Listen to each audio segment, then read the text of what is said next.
Now Dinah, the daughter Leah had borne to Jacob, went out to visit the woman of the land. When Shechem, son of Hamor the Hivite, the ruler of that area, saw her, he took her and raped her. His heart was drawn to Dinah, the daughter of Jacob. He loved the young woman and spoke tenderly to her. And Shechem said to his father Hamor, "Get me this girl as my wife." When Jacob heard that his daughter Dinah had been defiled, his sons were in the fields with his livestock, so he did nothing about it until they came home. Then Shechem's father Hamor went out to talk with Jacob. Meanwhile Jacob's sons had come in from the fields as soon as they had heard what had happened.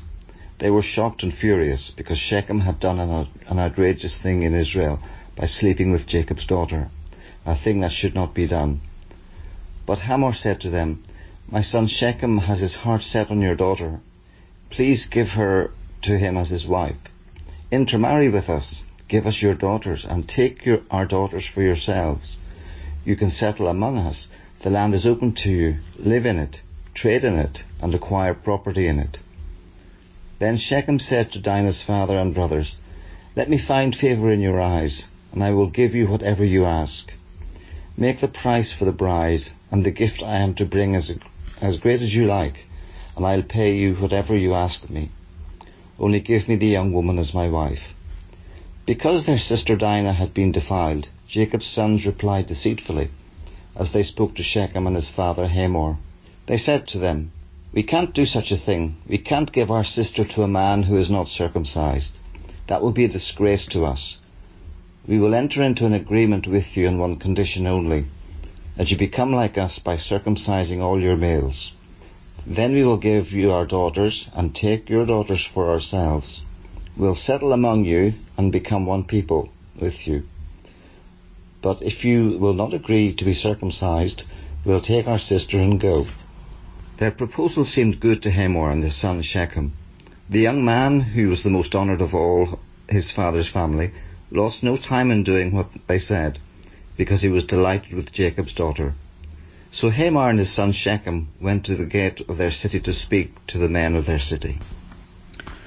"These men are friendly towards us," they said. "Let them live in our land and trade in it. The land has plenty of room for them. We can marry their daughters, and they can marry ours. But the men will agree to live with us as one people only on condition that our males are be circumcised, as they themselves are. Won't their livestock, their property, and all their other animals become ours? So let us agree to their terms, and they will settle among us." All the men who went out of the city gate agreed with Hamor and his son Shechem, and every male in the city was circumcised.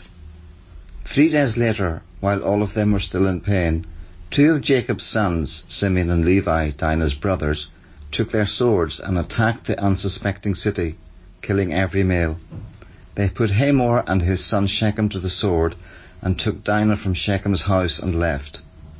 The sons of Jacob came upon the dead bodies and looted the city where their sister had been defiled. They seized their flocks and herds and donkeys and everything else of theirs in the city and out in the fields. They carried off all their wealth and all their women and children, taking as plunder everything in the houses. Then Jacob said to Simeon and Levi, "You have brought trouble on me by making me obnoxious to the Canaanites and Perizzites, the people living in this land. We are few in number, and if they join forces against me and attack me, I and my household will be destroyed." But they replied, "Should he have treated our sister like a prostitute?